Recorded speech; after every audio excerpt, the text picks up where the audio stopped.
మాకు వాళ్ళ గురించి ఎలాంటి వివరాలు తెలియదు, ఎప్పుడూ మాకు కనిపించరు అని చెప్తున్నారు. ప్రస్తుతం అయితే ఇదే ఇంట్లో 6 నెలల నుంచి ఉంటున్నప్పటికీ చుట్టుపక్కల వాళ్ళకి పెద్దగా పరిచయం లేదు వాళ్ళని చెప్తున్నారు. స్థానికులు ఉన్నారు, వాళ్ళతో మాట్లాడదాము. అసలు ఏం జరిగిందండి?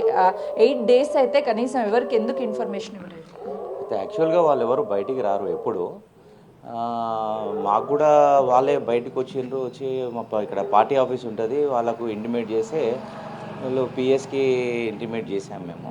దాని తర్వాత ఇక్కడికి వచ్చి కనుక్కుంటే 8 to 10 డేస్ ఇంట్లోనే పెట్టారంట. ఇంకా ఏదో వాళ్ళ ఇంట్లో ఉన్నది ఏదో తినుకుంటా కూర్చున్నారంట. తర్వాత వాళ్ళు కూడా కొంచెం మెంటల్గా కొంచెం డిస్టర్బ్గా ఉన్నారని తెలిసింది. ఎందుకంటే వాళ్ళ చేతులకు కూడా గాయాలు కనిపించినాయి.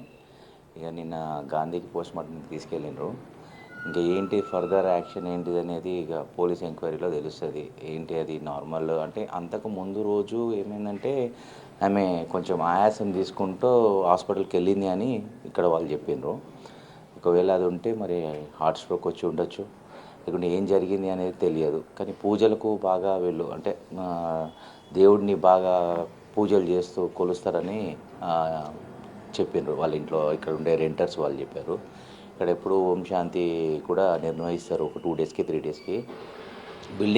బిల్డింగ్ మొత్తం కూడా కామ్గా ఉంటుంది. అసలు వాళ్ళైతే ఎవరికి కనబడరు, ఎక్కువ చాలా రేర్ అనమాట. ఇక ఆర్థికంగా కూడా ఇబ్బందిగా ఉన్నారు, ప్లస్ ఫ్యామిలీ కూడా కొంచెం టెన్షన్స్ ఉన్నారు. ఎందుకంటే వాళ్ళ హస్బెండ్ ఏదో ఓయూలో జాబ్ చేస్తాడు, ప్లస్ దూరంగా ఉన్నాడు. ఒక 5-6 ఇయర్స్ నుంచి దూరంగా ఉన్నాడు. కొంచెం మైండ్ మొత్తం డిస్టర్బ్లో ఉన్నారు వీళ్ళంతా. ఇది పరిస్థితి వాళ్ళు. అంటే వాళ్ళ ఇద్దరు పిల్లలు ఉద్యోగం చేస్తారు అని అంటున్నారు. కనీసం దహన సంస్కారాలకి అయ్యేటువంటి ఖర్చు కూడా ఆ డబ్బు లేదు అనుకోవచ్చు. అంటే కావచ్చు. ఎందుకంటే ఇప్పుడు ఒక అమ్మాయి ఏమో క్యాటరింగ్ సర్వీస్లో చేస్తుంది. ఇప్పుడు వాళ్ళు 2 డేస్ ఉంటే 5 డేస్ ఇంట్లో ఉండాల్సి వస్తుంది. ఆర్థికంగా అయితే ఇబ్బంది కావచ్చు. అది కూడా ఎందుకంటే ఇంటర్నల్గా ఏమున్నదో అనేది మనకు తెలియదు. అది ఆర్థికంగా అట్లాంటిది ఏమన్నా వాళ్ళకి ఏమైనా కావాలంటే ఇక్కడ ఏరియా బస్తీ వాళ్ళ మేమేమన్నా కూడా కావాలంటే మేము చేయడానికి రెడీగా ఉంటాం. దానికే ఎప్పుడైనా వచ్చి వాళ్ళ ఆర్థిక ఇబ్బందులు కానీ, లేకపోతే వాళ్ళ ఇంట్లో సిచ్యువేషన్ ఎప్పుడైనా మాట్లాడడం కానీ కాలనీ పెద్దల వాళ్ళతో ఏమన్నా చర్చిస్తారా? ఏమీ చేయలేదు ఇప్పటిదాకా. అంటే వాళ్ళు ఉన్నారా లేరా అన్నట్టే ఉండేది. అసలు ఎవరు బయటికి వెళ్ళకపోయేది, ఎప్పుడు బయటికి వెళ్ళకపోయేది వాళ్ళు. అంటే మెంటల్లీ స్టేటస్ కూడా వాళ్ళది సరిగ్గా లేదు అని అంటున్నారు. వాస్తవమేనా అండి? బయటకు వచ్చినప్పుడు ఉద్యోగానికి వెళ్ళేటప్పుడు కావచ్చు, వచ్చేటప్పుడు ఎవరైనా పలకరించినా మాట్లాడే అవకాశం ఉంటుంది? అసలు మాట్లాడతారా? లేదు, వాళ్ళు ఎవరికి కూడా టచ్లో లేరు, ఎక్కువ లేరు. అంటే ఇక రెంట్ కూడా సరిగ్గా కట్టలేదు అని ఓనర్ చెప్పారు నిన్న ఈవినింగ్. ఇట్లా రెంట్ కూడా సరిగ్గా కట్టకపోయేది. 3 monthsకి 2 monthsకి ఒకసారి కట్టేది. అంటే ఇక ఇప్పుడు ఆర్థిక పరిస్థితి ఇబ్బంది ఉంటేనే వాళ్ళు అలా జరిగి ఉంటుంది. ఎందుకంటే ఒకవేళ ఇబ్బంది లేకుంటే మాత్రం వాళ్ళు మంత్లీ రెంట్ కట్టేవాళ్ళు. నిన్న పోలీసులకి ఎలా తెలిసింది? ఎవరు సమాచారం ఇచ్చారు? అయితే వీళ్ళు అసలు ఎవరికి చెప్పాలో అర్థం కాక ఇక్కడ ఎమ్మెల్యే గారి క్యాంప్ ఆఫీస్ ఉంటుంది, అక్కడ కూడా చెప్పాను. అక్కడ చెప్తే అక్కడి నుంచి ఇక్కడ స్టేషన్కి కూడా కాల్ చేయడం జరిగింది. వీళ్ళు కూడా స్టేషన్కి వచ్చి చెప్పడం జరిగింది. అంటే వీళ్ళు భయం అన్నమాట. అయ్యో చనిపోయింది, ఇప్పుడు ఎవరు ఆదుకుంటారు అనే ఒక ఇంటెన్షన్తో వాళ్ళు ఎవరికి చెప్పకుండా. ఎందుకంటే ఫ్యామిలీ కూడా చాలామంది దూరమైనరని విన్నాం మేము. ఇక్కడ జరిగిన విషయంలో ఫ్యామిలీ ఎవరు దగ్గరికి రాలేదు, ఫ్యామిలీ ఎవరు లేరు, తండ్రి దూరం అయిండు, అంటే మాకు ఎవరు లేరు మేమే అని వాళ్ళ ఇంటెన్షన్తో వాళ్ళు ఎవరికి చెప్పలేకపోయారు. అంటే దాదాపు 8 రోజుల పాటు మృతదేహాన్ని లోపలే ఉంచి వీళ్ళు ఎలా ఉండగలిగారు? అంటే చుట్టుపక్కల ఏమైనా స్మెల్ రాలేదా అసలు? అయితే యాక్చువల్గా ఇది పెద్ద బిల్డింగ్, 3 floors బిల్డింగ్ కాబట్టి అంత స్మెల్ కింది దాకా రాలే.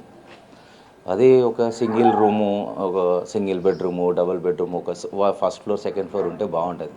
బిల్డింగ్ హైట్ పెద్దగా ఉన్నది, అందుకే పైన ఫ్లోర్ కాబట్టి వాళ్ళకంత ఏం తెలియలేదు వాళ్ళకి కూడా. నిన్న పోలీసులు వచ్చినప్పుడు ఏమైనా వివరాలు అడిగారా మిమ్మల్ని? అసలు వాళ్ళు ఎలా ఉంటారు, ఏంటి, ఏం జరిగింది అని? లేదు, కనుక్కున్నారు, వాళ్ళు కూడా కనుక్కున్నారు. వాళ్ళకు కూడా ఏదైతే ఇన్ఫర్మేషన్ ఉంటుందో ఆ ఇన్ఫర్మేషన్ వాళ్ళకు కూడా ఇచ్చినాము. ఇక వాళ్ళని ఎంక్వైరీ చేస్తే ఇది ఎలా జరిగింది అనేది తెలుస్తుంది.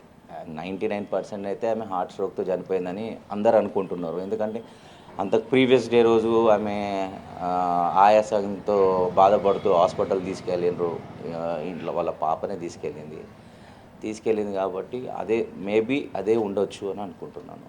ఇద్దరు కుమార్తెల ఏజ్ ఎంత ఉంటుందండి వాళ్ళిద్దరు? ఇప్పుడు ఎక్కడున్నారు వాళ్ళు? 21, 24 ఉంటుంది. అయితే యాక్చువల్గా నేను బాడీతో పాటు గాంధీ హాస్పిటల్కి తీసుకెళ్ళిర్రు.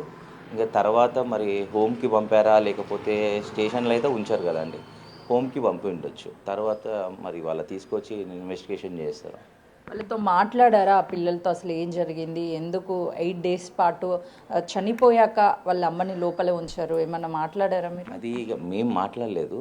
ఇంకా పోలీస్ డిపార్ట్మెంట్ వాళ్ళు వచ్చారు కాబట్టి ఇంకా వాళ్ళే ఫర్దర్ చూసుకుంటారని చెప్పేసి మేమేం మాట్లాడలేదు వాళ్ళతో. మాట్లాడే అవకాశం కూడా కల్పించలేదు అట్లా.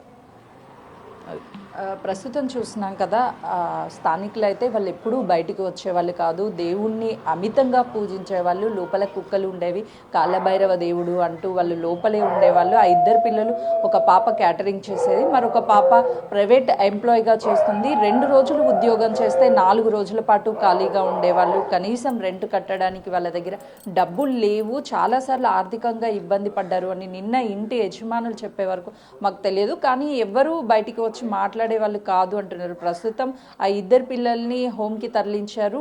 మరోవైపు పోలీసులు ఈ కేసుకి సంబంధించి ఏం జరిగింది, 8 రోజుల పాటు ఆ పిల్లలు ఎందుకు తల్లి చనిపోయినా బయటికి చెప్పలేదు, ఇదంతా కూడా పూర్తి వివరాలు సేకరించే పనిలో ఉన్నారు.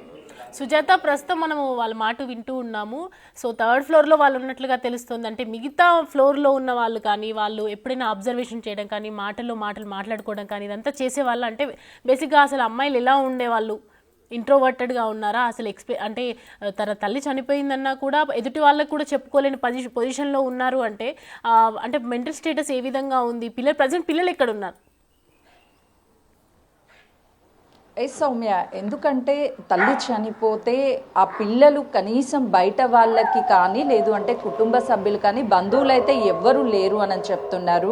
8 రోజుల పాటు ఇదే ఇంట్లో ఒక రూమ్లో వాళ్ళుండి మరొక రూమ్లో తమ తల్లి మృతదేహాన్ని ఉంచి 8 రోజులు గడిపారు అంటే వాళ్ళ మెంటల్ స్టేటస్ అనేది ఏ విధంగా ఉందో చాలా క్లియర్గా అర్థమవుతుంది. వాళ్ళు చాలా మెంటల్ డిస్టర్బ్గా ఉన్నారు.